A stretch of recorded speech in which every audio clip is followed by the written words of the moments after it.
Kenya, nous avons longé la mer avant d'emprunter les pistes désastreuses de ce pays.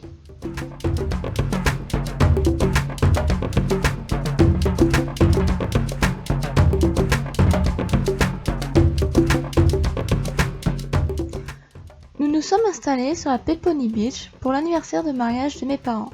Pour ce jour festif, nous nous sommes octroyés 2 journées de camping avec piscine, où nous en avons bien profité et mangé sur une plage tranquille et apaisante.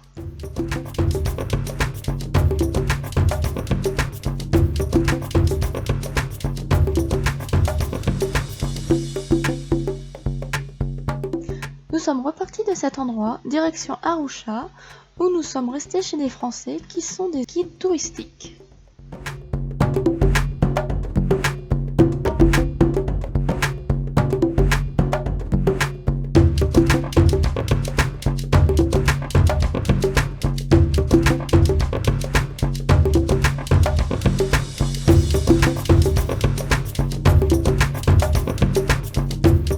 Direction le lac Singina. La particularité de ce lieu, c'est qu'il est salé, avec d'énormes boulders qui l'entourent. Nous avons fait une rencontre d'une sœur sympathique, qui nous a appris comment les locaux dans cette région se guérissaient du palu. Leur plante se nomme la Dutch Pipe. Nous quittons cet endroit et reprenons la route vers le lac Victoria.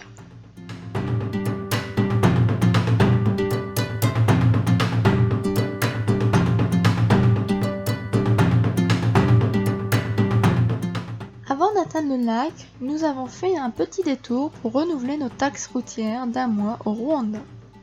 Nous avons pris des pistes sinueuses où nous croisions régulièrement des troupeaux de vaches. Dans ces régions, plus le troupeau est grand, plus vous avez de l'importance.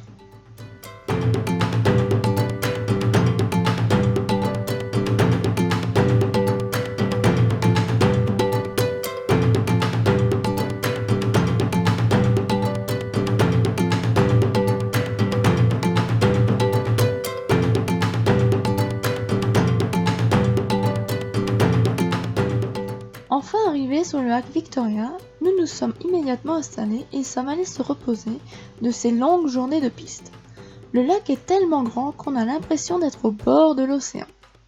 C'est quand même impressionnant. Par contre, le lendemain, il faisait un temps maussade. Nous en avons profité pour laver le linge et nous pour la même occasion. Nous reprenons la route, direction le sud, en passant par les berges du Tanganyika.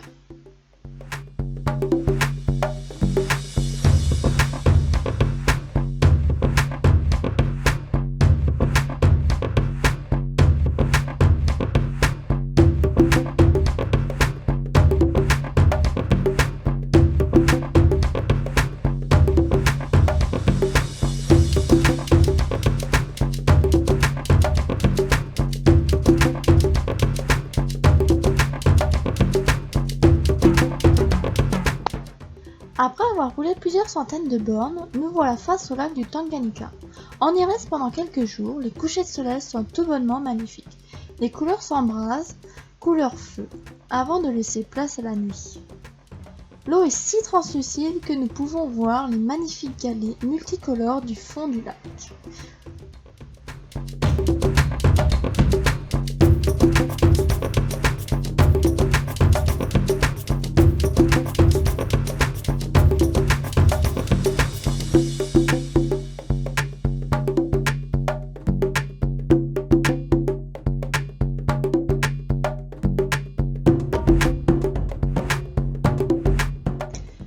Les pistes sont vraiment catastrophiques. Comme vous pouvez le constater sur la vidéo, papa est obligé de sortir pour prendre la pelle et de creuser pour se sortir de ce bourbier sans nom.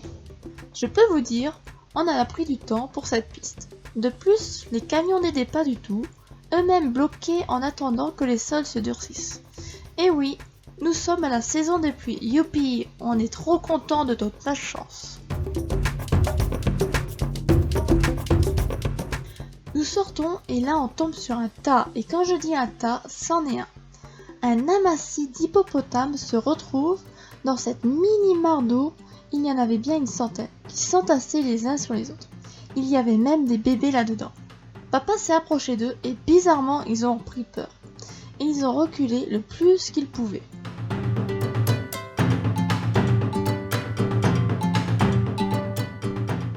croisons notre premier lion d'Afrique. Nous étions tellement heureux d'en voir un de près, il était pas très loin de la route, nous restons à peu près une demi-heure devant et nous repartons.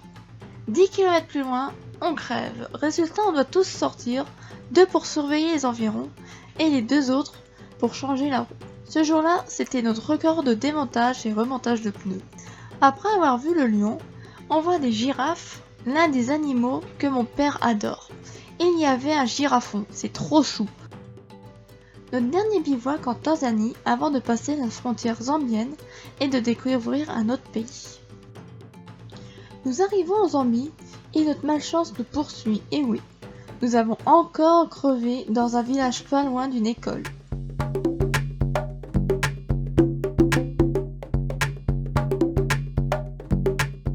Après avoir changé la roue, nous continuons la route et nous arrivons sur le lac Tanganyika pour nous reposer.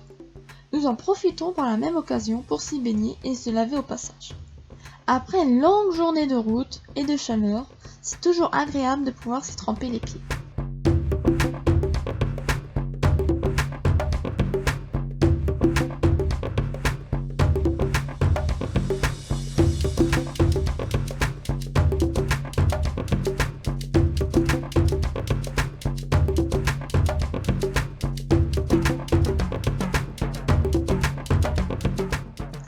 Le lendemain, des pêcheurs sont venus pour ramasser le poisson dans un filet, pour être ainsi tiré par les locaux qui se situent sur la rive.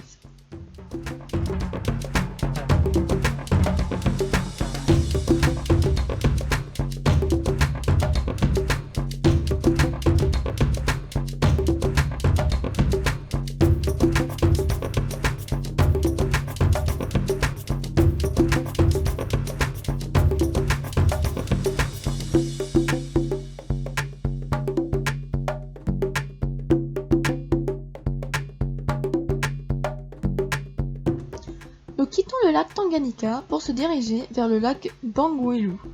Par son apparence, on pourrait la considérer comme une plage, mais c'est effectivement un lac. Nous nous y sommes reposés. Moi qui adore jouer, avec ma mère, nous nous sommes fait une petite partie de Scrabble. Je vous laisse deviner qui a gagné.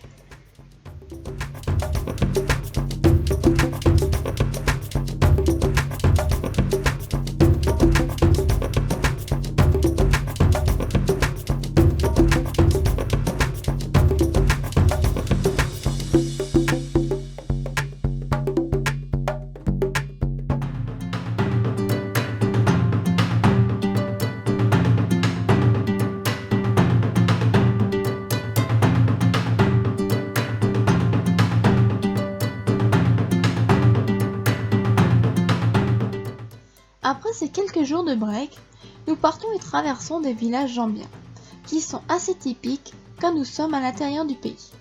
Nous nous sommes fait pas mal de bivouacs avant d'arriver sur la capitale zambienne, qui est Lusaka.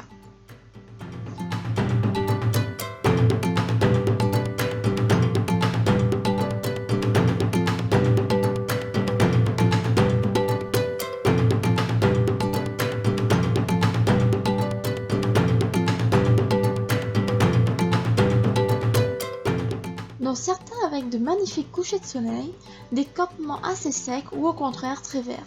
Cet endroit se nomme la rive du Zambèze. Un lieu magnifique où nous pouvons apercevoir d'assez loin des hippopotames qui restent sur la rive d'en face. Je vous prierai de m'excuser, mais nous n'avons pas de vidéo sur Lusaka, alors je vais passer sur les chutes du Victoria.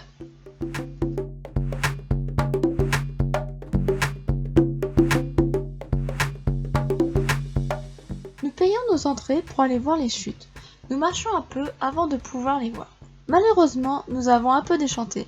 Nous n'étions pas à la bonne période. Les chutes étaient vides, mis à part la partie du Zimbabwe. Nous étions extrêmement déçus. Nous étions en novembre.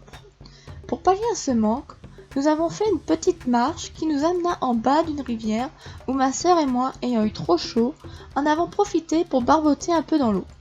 Tout en observant le pont d'en bas, avant de repartir, nous avons pu observer du rafting, où il faut être vigilant à cause du courant extrêmement fort.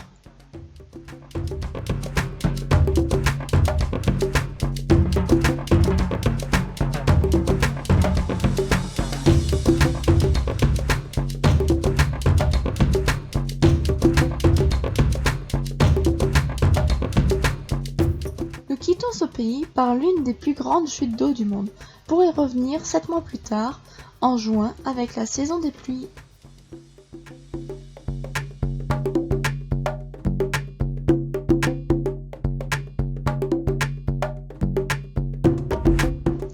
Après avoir passé quelque temps dans des pays différents, nous revenons en Zambie pour continuer notre boucle d'Afrique australe. Nous revenons à la bonne période. Nous décidons alors de refaire les chutes du Victoria, mais ce coup-ci, elles étaient pleines. Et nous nous sommes fait rincer par la même occasion.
Nous sommes retournés sur les rives du Zambèze pour fêter l'anniversaire de maman.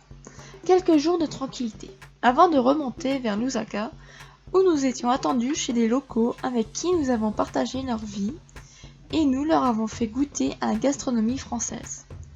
Nous avons découvert par la même occasion le polo cross, un mélange de 2 jeux différents réunis en un. C'est un jeu assez complexe mais qui a l'air très sympathique.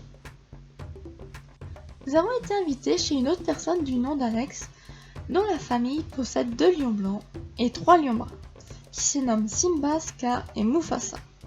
Vous savez aussi bien que moi de quel film les noms étaient tirés.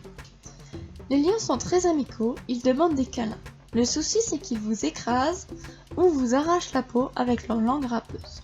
Ils ne peuvent pas être introduits dans la nature, pas par peur de mourir de faim, mais du fait que tout petits, ils ont été habitués à l'homme et automatiquement, ils retourneraient vers eux sans crainte. Pendant ce séjour, ma sœur faisait sa bande dessinée, le quotidien d'un tour du monde, et un chat était très intéressé par ce qu'elle faisait. Elle vient de sortir sa 2e bande dessinée, Les Trésors de la Savanawi. Pour notre dernier jour, nous avons été invités à manger un cochon à la broche, franchement trop bon.